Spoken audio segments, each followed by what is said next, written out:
Welcome to PTGCV. I am your host, Antonio Hicks. So we have another king on the market right now. And it's not about the current person that's sitting up in office. We're talking about AI models today. And the new one that's on the scene right now that's beating out everybody else, regardless of the sanctions that's been imposed upon their country by my country, the great US of A. China's latest AI breakthrough has leapfrogged the world. I think we should take the development out of China very, very seriously. A game-changing move that does not come from OpenAI, Google, or Meta. There is a new model that has all of the valley buzzing. But from a Chinese lab called DeepSeek. So right now we have DeepSeek out here, which is beating the hell out of everybody else with the low amount of GPUs compared to all the other people out here. So they're spending less than $6 million a year, or total, I think they've spent out to have the fastest model out here for, in comparison to processing, coding, reasoning and knowledge, scientific reasoning and knowledge, and quantitative reasoning, all at a low computational space in comparison to the 5 billion, which is going to 7 billion a year that OpenAI has with their model. And I don't know how much Google spends out with Gemini. But DeepSeek, I mean, the cost per deployment is extremely low. The multimodality is like they're full in comparison to limited and OpenAI and partial with Claude. And the fact that everybody's freaking out now because they're trying to understand how were they able to do what they did using, what is it, MOE? Which is like a mixture of experts, models being trained. So basically, when you talk about MOE, it's just basically three different, I don't want to say models, but computations that they're doing at the same time. So it's almost like almost looking at your brain, as opposed to you're thinking of everything collectively. They have multiple brains working on one unified thing, which allows them to feed up their processing time because one is not trying to do all at one time. It's going between three different, I don't want to say architectures, but like its own smaller neural networks that's doing it. So they've been able to do this using, and what's crazy about it too, they made their code open source, which I don't know if I necessarily would have done, but it coming from out of China, which I didn't say that. It did come out of, it's coming out of China. I guess they had to, because in doing so, it allows people to, I guess, gain some form of trust with them to believe that they're not doing anything sneaky on the back end with their code when people download the chat bots to talk into. So they don't want to think that they're installing some malicious piece of software. I mean, because we've seen how that goes, right, with TikTok, which I don't understand, which is crazy to me how you would, and it's not even get on what we're talking about here, but accuse a company of data mining to where it's pulling out your personal data and using it maliciously for a totally different country, where our country, like I made a video about that before, steals our data on a regular basis. And they do it their own way and then resell it. So I'm like, it's okay for one to do it, and it's bad for the other one to do it.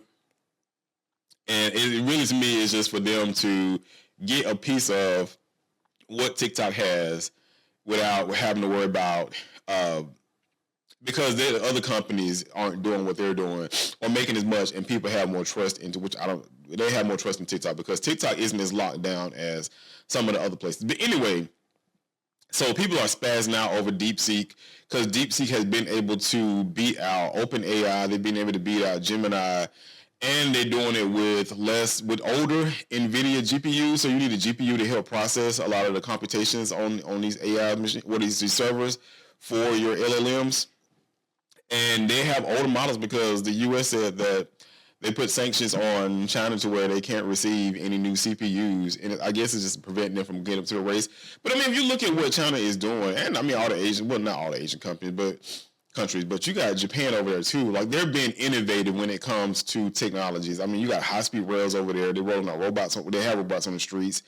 I mean, they've incorporated technology into their way of living, something the U.S. has not done. We're so resistant to it. I mean, because even now we're talking about AI, people are so scared of it. And I'm like, just use it as a tool. Now, companies are using it maliciously, but I mean, it's the same thing with hiring cheap labor, because I mean, that's what we're seeing going on right now. they're not trying to do anything to really advance. So something that I talk about all the time, that we really should be focusing on the advancement and evolution of man, which other countries are doing just that, whereas the U.S. is like way behind because we tied up with greed. And I'm not gonna make this about a political thing, but AI now is being incorporated into all that we do. I don't think it should be used as a training model, because you have the new S25 that came out, except for y'all people that know what S25 is. It's a new Samsung phone that just came out.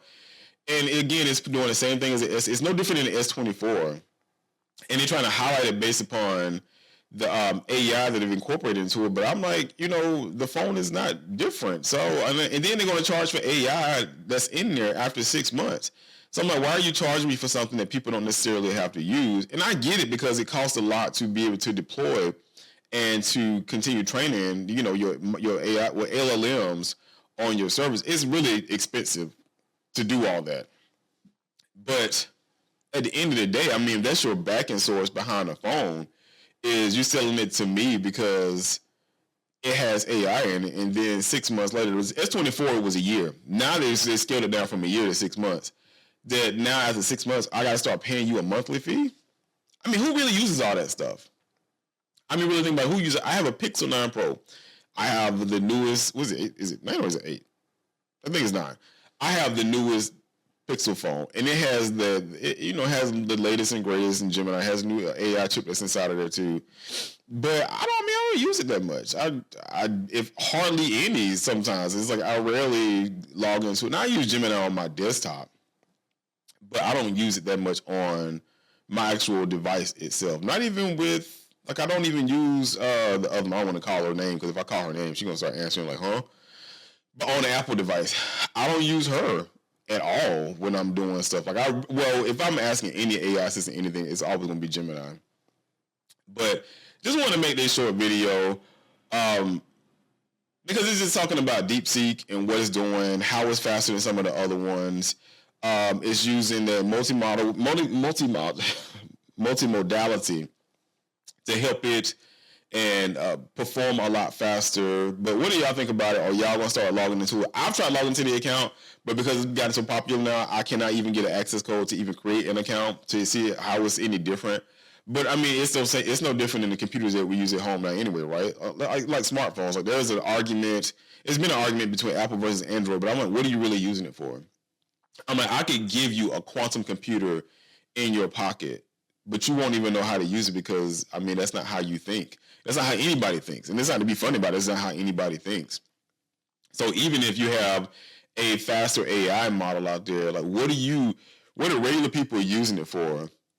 And how could it be cost efficient? I'm glad the price of it is coming down, because for them to be able to do it for like $5 million is really cheap, especially with the fact that a lot of people don't necessarily get in and use AI like that.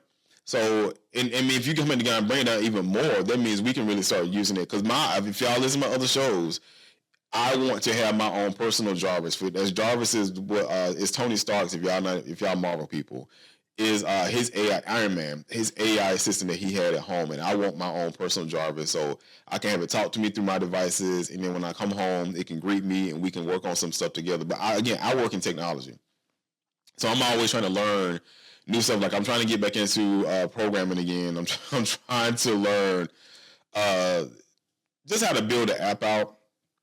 And so, yeah, I'm going through that process right now, on top of like working on my business and everything else too. So it would be good to have a digital assistant that can help you along the way. So while you're working on stuff, like I was doing a pitch deck the other day, like while you're working on things, it can actually help you and coach you through that process. So that's what I'm looking forward to. So are y'all using these digital assistants? Are y'all looking at DeepSeek? If you are, what are you using DeepSeek for?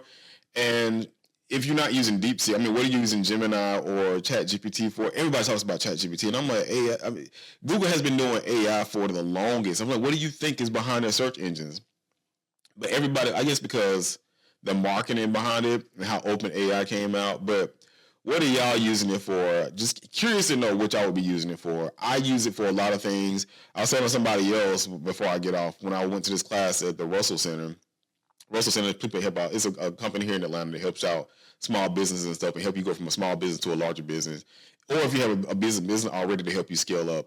And I was telling this young lady, because she was trying to figure out how to speed up our process. I was like, why don't you start, incorporating the AI model to help you out with doing, taxes, or help you out with how to price things out for your services. Like if you sit on a luxury service, like you input all of your data and stuff into a model and ask it how it can help you to price out your product you're trying to sell and make a profit of it based upon, all of your expenses and stuff and where you get your materials from and how much it costs you for those materials.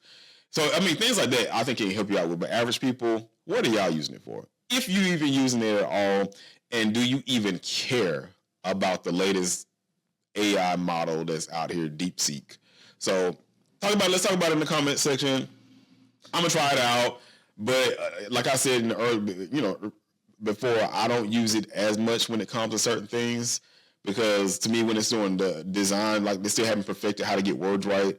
It still hasn't perfected how to get your hands right in certain pictures. Like you got to always constantly come back and create new prompts to get it to do things the right way.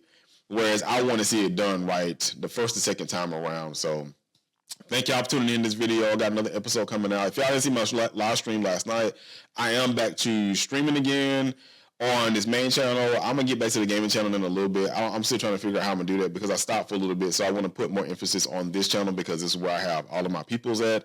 So I'm going to continue to boost this one up and do more as far as gaming goes, like more indie games over here.